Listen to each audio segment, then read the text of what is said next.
Assalamualaikum students, I hope you all are doing well. Today we are starting question number 4 of exercise 2.6.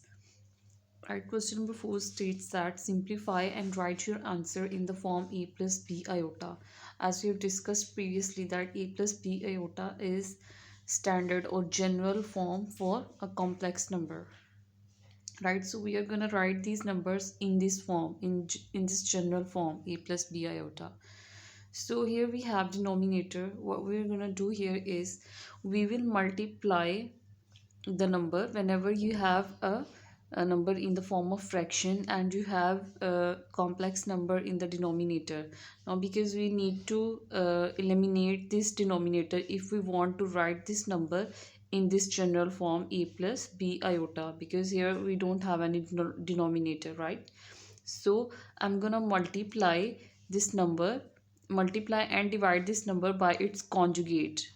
And I'm sure that you all know that how do we find the conjugate. It's very simple.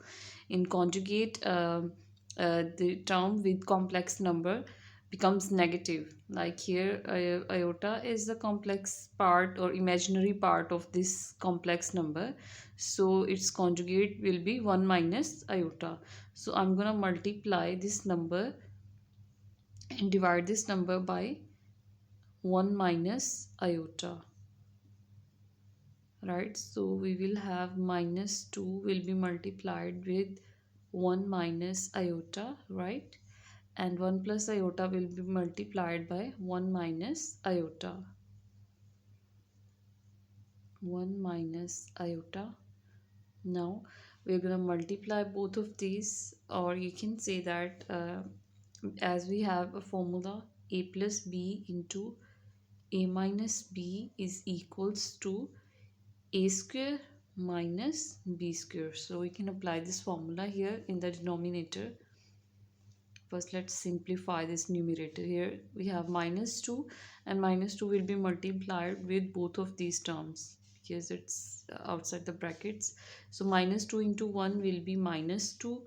Minus 2 into minus iota will be plus 2 iota.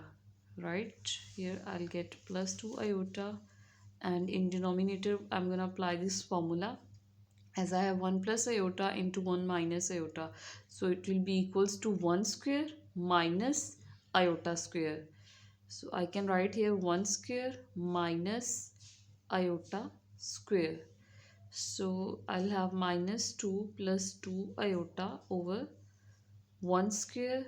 1 square will be 1. Here I will get minus iota square, and we know the value of iota square is minus 1. So I'm gonna substitute the value of iota square here because I know that iota square is equals to minus 1. 1 minus, and in place of iota square I'll substitute minus 1, and in denominator I'll have 1 plus 1 plus 1, that will be 2, right? I need to write the number in this general form a plus b iota with no denominator. Now what I can do is I can take 2 common from the numerator. Let's take 2 common. Then I'll have minus 1 plus iota, right? And in denominator we have 2. This 2 will be cancelled with this 2, and we will get the number minus 1 plus iota. So we have written this number in general form. Now moving to the part 5 of this